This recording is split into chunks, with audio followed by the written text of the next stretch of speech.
SER Podcast. Hace casi un año. Presentes 335. De esta votación, una de las más surrealistas de nuestra historia parlamentaria. Por lo tanto, Crónica 24/7. No queda derogado el Real Decreto Ley.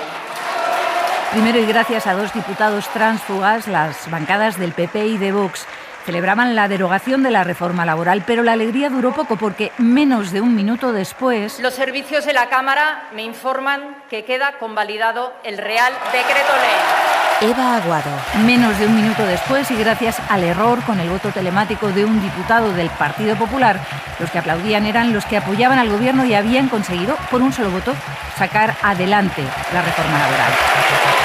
Esa reforma cumple ya un año y aunque empezó mal ha seguido bien, sobre todo en la lucha contra la temporalidad. Episodio 57. Según los últimos datos de la encuesta de población activa, la contratación indefinida ha alcanzado un nuevo récord que beneficia a 13.300.000 trabajadores. La tasa de temporalidad se ha reducido más de 7 puntos en solo un año y el contrato estrella en esta lucha es un viejo conocido, el fijo discontinuo. Conocemos sus cifras, pero ¿qué hay detrás de la estadística?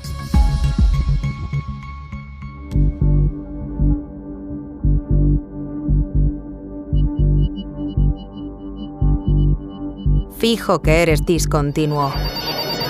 Por Elsa Llorente. Rafa vive en Sevilla, tiene 49 años. Casi 50, pero todavía no. Lleva más de 20 años en el sector del telemarketing. Hasta ahora su vida laboral cambiaba tanto como las veces que coge el teléfono. Era un tipo de sector bastante precario porque siempre estaba la amenaza de quedarte en la calle y tener otra vez que vivir del paro y demás. Y eso ha cambiado bastante afortunadamente con la reforma laboral. La reforma laboral ha llegado también al campo, en concreto a este invernadero de pepinos de Don Benito, en Badajoz, donde están fumigando.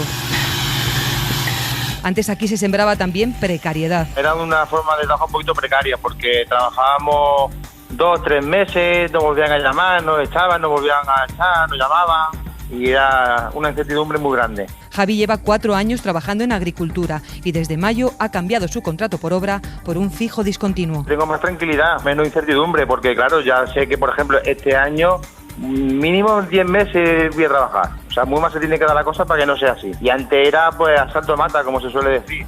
Ahora sí, ahora no, y siempre con unas dudas que siempre estaban ahí. El sector agrario es uno de los que más han notado la mejora de la calidad en el empleo. Vicente Jiménez es de Comisiones Obreras. Lo que está consiguiendo la reforma laboral es eliminar o paliar la precarización que había en el sector agrario de nuestro país, donde había más de un 50% de contratos eventuales. Y lo dicen los datos. La última encuesta de población activa refleja una bajada de casi el 40% de asalariados con contrato temporal y una subida del 16% de los asalariados con contrato fijo en el sector agrario en un año. Y los datos son personas a las que les cambia la vida. Javi nunca antes había podido cuidar de su madre con un permiso de trabajo retribuido. Tengo un familiar enfermo, tengo que pedir algunos días para poder atenderlo y son retribuidos, puedo disponer de ellos sin ningún perjuicio económico para mí. Porque antes, día que no trabajaba, día que no cobraba. La agricultura es uno de los sectores donde más fuerte han entrado los contratos fijos discontinuos. En un año han pasado de casi 3.000 a más de 7.000, una subida del 145%. De lo que se trata es de que la gente tenga garantizada su trabajo en las campañas agrícolas o en las distintas actividades cíclicas del campo y pueda tener garantizado ese puesto de trabajo cada año. Un puesto de trabajo y más derechos. Javier los tiene claros. Tengo permiso retribuido, genero antigüedad en la empresa y tengo también derecho a vacaciones. Pues sí te da una estabilidad, ¿no? Lo que ya sé que, por ejemplo, este año voy a trabajar un mínimo de 8 o 10 meses al año.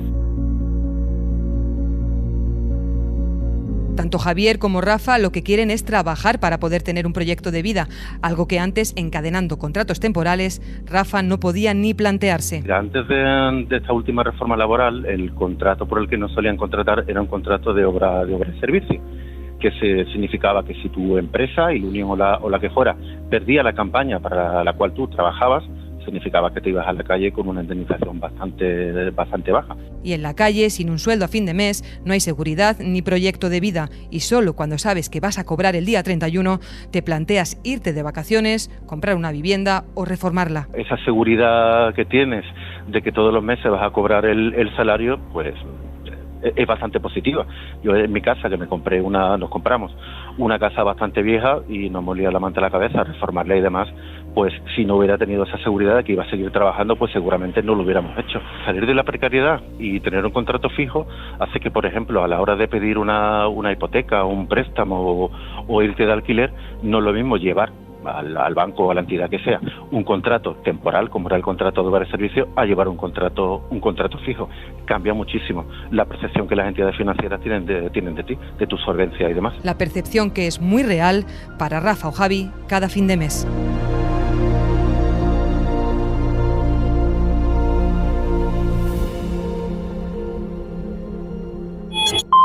Crónica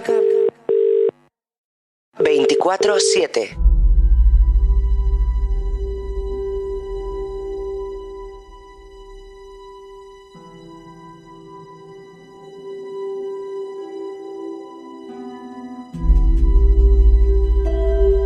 Hubo un momento en la historia cuando se lucha en las trincheras como se lucha, cuando se mueren los frentes como se muere, cuando se defiende a España como la defienden falangistas requetes. En el que miles de republicanos que huían de Franco y millones de judíos perseguidos por Hitler compartieron el horror del campo de concentración de Mauthausen. Más de 7.000 españoles desinfectados, humillados, torturados, como los judíos víctimas del Holocausto, de los que solo algunos sobrevivieron. Yo le pregunto a mi padre y le digo, bueno, pero a ver, tu abuelo pues tenía un hermano.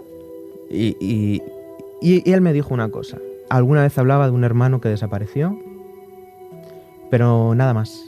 Y me enteré que había españoles en los campos de concentración nazis. Y poco se sabe. Yo cuando voy a los institutos y a los chicos le pregunto, ¿habéis visto la lista de Schindler? Sí. ¿Y qué habéis visto? Pues nada, los judíos. ¿Y vosotros pensáis que ha habido españoles en los campos de concentración? No lo sabe nadie. José Miguel Nogués y Jardiel Álvarez, les acabamos de escuchar, son familiares de 2 republicanos asesinados en Mauthausen que quieren que se recuerde su historia, la historia de los que murieron o sobrevivieron en el llamado campo de los españoles. Para recordar esta historia de horror, para que no se borre y no se repita, se ha montado en la Casa Sefarad de Madrid la exposición Mauthausen Memorias Compartidas, que se puede visitar hasta el 17 de junio. Nosotros la visitamos ahora. 80 años de Mauthausen, la memoria contra el horror, por Rafa Panadero. Mauthausen fue calificado por las autoridades nazis como un campo de tercera categoría, la más dura, donde acababan los presos irrecuperables. Lo conocían como el campo de los españoles. Por allí pasaron unos 7.500 republicanos y 4.000 de ellos nunca salieron. Josep Calvet, historiador y comisario de la exposición Mauthausen Memorias Compartidas. En Mauthausen explicamos lo que es el campo, con toda su crudeza, desde la deshumanización, la llegada al campo, y lo hacemos, como os decía antes, a partir de testimonios escogidos de algunas memorias de deportados. Hay cierta cantidad de memorias interesantes de deportados españoles que explican determinados momentos que nos ha parecido interesantes de reflejar. Y, por ejemplo, si nos acercamos...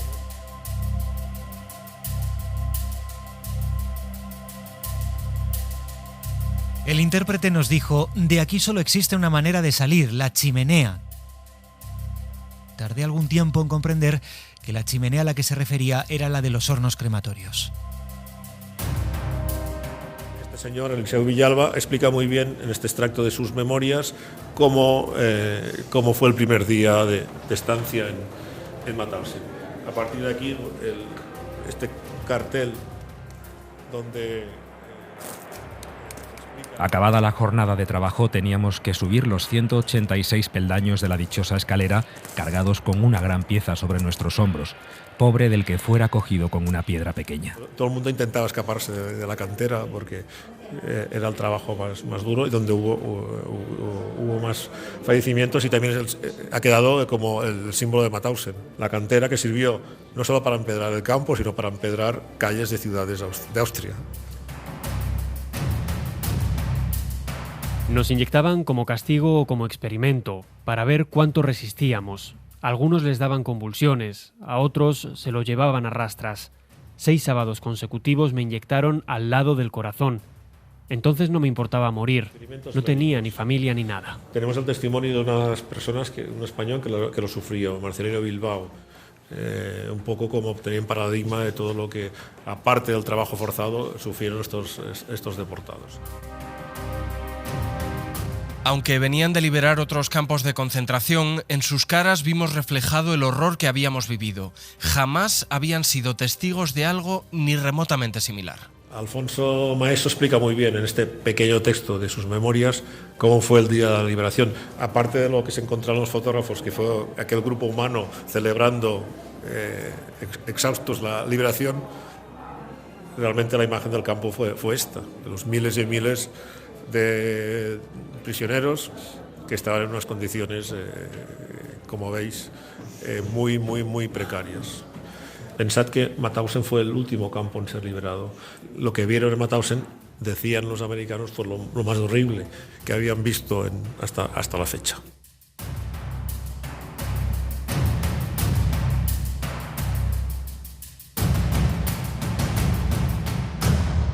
Pese a todo, en ese escenario, el más horrible que habían visto los soldados norteamericanos que liberaron el campo, hubo también espacio para historias llenas de vida.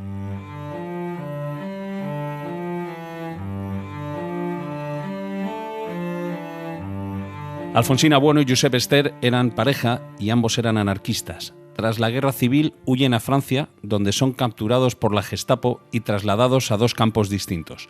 Casi al final de la guerra, los nazis llevan a Mauthausen a un grupo de mujeres. La resistencia española, que en ese momento ya controlaba todos los entresijos del campo, se entera que había llegado Alfonsina, se organiza el reencuentro en los baños del campo, con unos españoles en la puerta para ver que no entrara ningún SS. Siegfried Mayer nació en una familia alemana y judía. Tenía 8 años cuando llegó a Auschwitz y al morir allí sus padres le trasladan a Mauthausen. Saturnino Navazo era un futbolista español con bastante proyección que hizo la guerra civil en el bando republicano y tras salir de España terminó también en Mauthausen. Sus vidas se cruzaron, tal como recordaba el propio Meyer, porque así lo decidió el oficial nazi que estaba al mando del campo. Cuando llegó allí, primero le dijo dónde iba. Entonces yo le expliqué que venía de Auschwitz, que mis padres habían muerto allí, y mientras yo estaba hablando, he sentido con ese hombre, no sé, algo me pareció conmovido. Entonces me miró y me dijo, bueno, ya que estás aquí, te vamos a dejar el pelo y te voy a confiar a la baraca de los españoles. Y yo pensaba que era una treta, porque los nazis siempre te decían cosas agradables para después matarte, ¿no? Era lo habitual. Yo no sabía lo que eran los españoles, porque en Auschwitz no había españoles. No entendía. Y después llamó a Navazo. Le dijo, ese chico es responsabilidad tuya. Entonces nos miramos con Navazo. Cada vez que recuerdo esto, me conmueve. Entonces me miró, nos miramos, sonriéndome, me cogió por la espalda y nos fuimos. Y se fueron, juntos. Y juntos siguieron incluso cuando los estadounidenses liberaron el campo, porque pese a que a Mayer le ofrecieron otras opciones, él lo que quería era seguir con Navazo. Cuando yo he encontrado esa sonrisa que me conmueve cada vez que hablo de ella, cuando fue esto, yo he dicho, ese es mi padre, estos. Y claro, yo le pregunté, yo le he dicho a Navazo, escucha, yo quiero quedarme contigo, no quiero ir ni a Suiza ni donde, quiero quedarme contigo. Y él me dijo, pues, ¿cómo puedo llevarte? No puedo volver a España, no tengo un trabajo, soy futbolista, ya no sé si puedo jugar. Entonces para él era un problema. Y yo le supliqué, no sé cómo fue, pero lo convencí. Y me dijo, lo vamos a intentar. Tú, cuando los americanos te preguntan cómo te llamas, tú te llamas Luis Navazo, has nacido en Madrid, calle Don Quijote, 43, 4 Caminos. Recuérdate esto. Lo recordó, funcionó y Navazo acabó adoptando a Mayer. La mayoría de los republicanos que pasaron por Mauthausen no pudieron volver a España. el régimen de Franco les negó la nacionalidad y durante décadas sus testimonios estuvieron perdidos.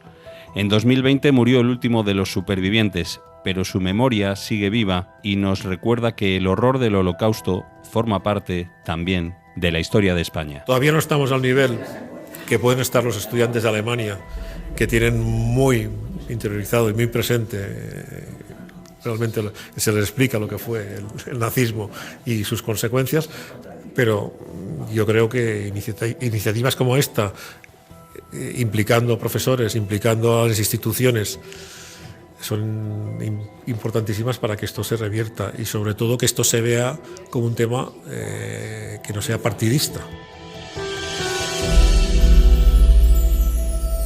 Crónica 24/7.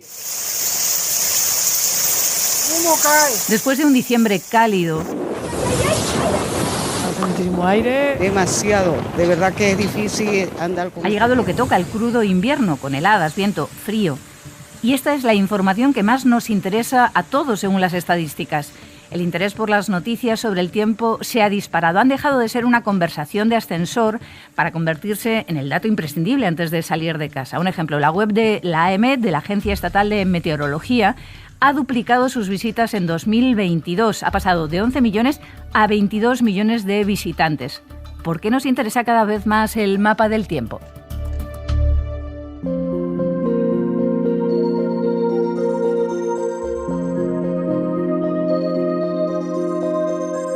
¿Por qué nos obsesiona tanto la información del tiempo? Si hay un tema del que es fácil opinar, incluso sin saber, es la meteorología. Por Miguel Ángel Garrosa. Una ciencia no siempre exacta que seguimos con mucha atención, aunque la forma en la que nos informamos sobre la misma ha cambiado mucho. Yo todos los días miro el teléfono por la mañana. A veces algo nos engañan, pero poco. Yo nada, yo por entrar y decir, ¡ay, qué frío! ¡Ay, qué calor! O sea, no, y por la televisión también. Cada 2 o 3 días me meto el móvil, la aplicación del tiempo del iPhone y ahí consulto la temperatura. Con aplicaciones y fácil. Alguna vez en la tele, pues igual ves el tiempo, digamos, global en España, que eso igual te interesa. Y si no, en eltiempo.es. Por la tele es lo que más me fijo cómo van los días, porque como te dan 4 o 5 días por delante, bueno, pues eso. La llegada de las nuevas tecnologías y de las redes sociales ha hecho que a un simple golpe de clic tengamos acceso a una gran cantidad de datos que hace no mucho tiempo eran muy complicados de conseguir. Eso, por ejemplo, ha afectado al funcionamiento diario de la Agencia Estatal de Meteorología. Rubén del Campo es su portavoz. Sí que ha cambiado la forma de comunicar desde la Agencia Estatal de Meteorología. Ya desde la irrupción de las redes sociales nos dimos cuenta de que la inmediatez es una demanda más rápida de información meteorológica y, por lo tanto, como digo, la inmediatez en ofrecer esa información es importante. Nuestra obligación como servicio público es ofrecer la información disponible a la mayor rapidez posible, y lo hacemos, como decimos, tanto a requerimiento de los medios de comunicación como a través de las redes sociales, que son un canal directo con la sociedad. La app de AEMET en versión Android está disponible desde finales de 2013. Tiene casi 1 millón de descargas. Las redes sociales de la Agencia Estatal de Meteorología tienen también casi 1 millón de seguidores. La página web es la que más crece, 11 millones de visitas en enero del año pasado, el doble, 22 a final de 2022. Y esa inmediatez tiene sus riesgos. Te pueden colar una imagen falsa o que sea de un lugar distinto al que el usuario que la sube dice ser, o de una fecha diferente. Esto es muchas veces inevitable, por lo tanto es verdad que hay que extremar las precauciones y siempre que sea posible, fiarse solo de fuentes, pues, valga la redundancia, fiables, fuentes que tienen una cierta reputación o fuentes oficiales. Bulos e imágenes falsas que se suman a la desinformación intencionada que se genera desde muchos perfiles de Twitter. Un fenómeno creciente, sobre todo, desde la llegada de Filomena. Esta misma semana, la AEMET ha tenido que publicar un hilo en Twitter para dejar claras algunas cosas. Desde el paso de Filomena, las informaciones y titulares alarmistas han aumentado. Esto supone un riesgo para la población e incertidumbres en predicción. Esta clase de noticias desprestigian a los meteorólogos y a los que se dedican a la información meteorológica. AEMET no alerta, no hace temblar de miedo o no muestra su preocupación, como dicen ciertos titulares. AEMET emite avisos por riesgos meteorológicos en base a predicciones. Esta misma semana también se ha hecho viral un falso pantallazo en el que se veía cómo en el espacio del tiempo de Antena 3 se decía que las nevadas en el norte son consecuencia del cambio climático. Hay personajes incluso que tienen cabida en los medios de comunicación, alertan sobre grandes nevadas y tempestades que paralizarán casi un país. Silvia Laplana es meteoróloga y presentadora en Televisión Española. ¿Quién da protagonismo a eso y de cómo se explica y del alarmismo que se genera para saber cómo se comporta la atmósfera? La única forma de saberlo es con ciencia.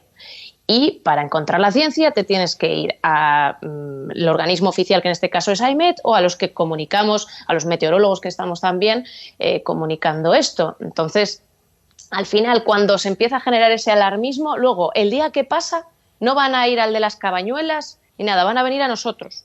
Y van a decir, oye, ¿no habéis acertado? No, nosotros no dijimos que fuera a pasar esto.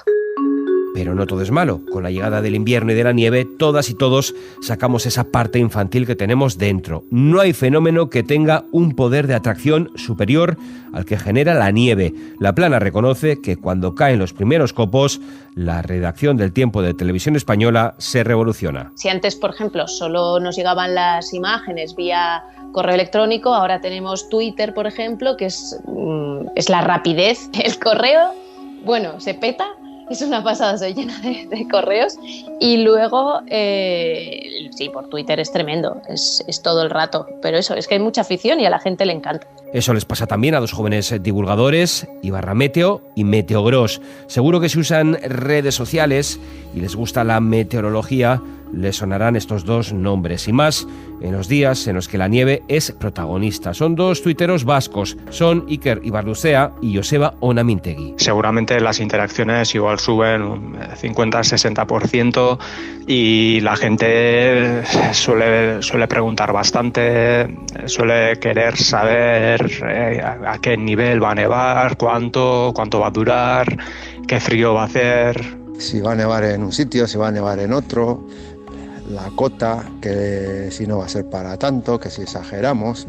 Bueno, al final hay de todo, ¿no? Pero el tema de la cota de nieve, que es un tema muy delicado, porque cualquier ligero cambio en las masas de aire, sobre todo a 5.000 metros y a 1.500 metros, pues provocan que la cota de nieve varíe. Ya lo saben, aunque la meteorología no es una ciencia exacta y a veces hace sol cuando se ha anunciado lluvia, conviene fiarse solo de los perfiles oficiales.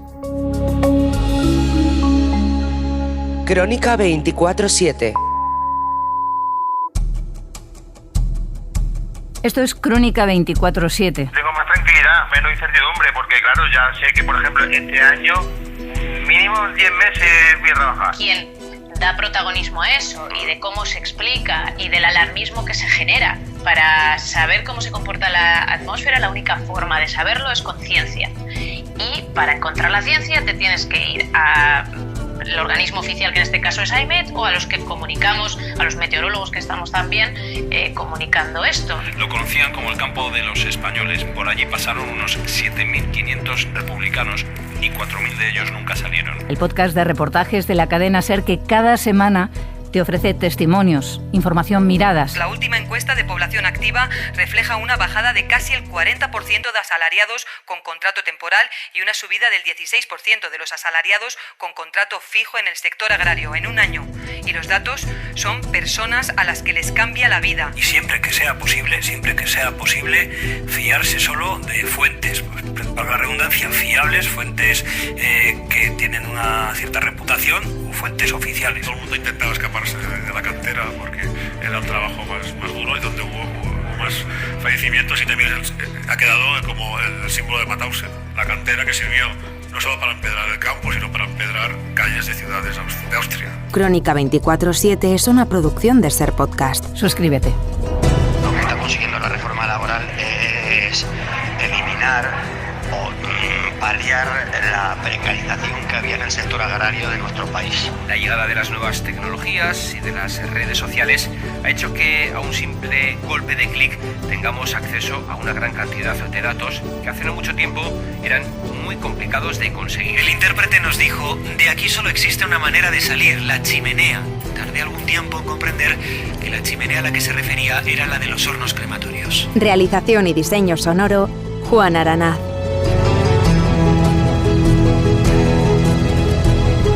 Disponible los sábados a las 10 de la mañana en la aplicación y la web de la cadena SER y en las principales plataformas. Cadena SER. La radio.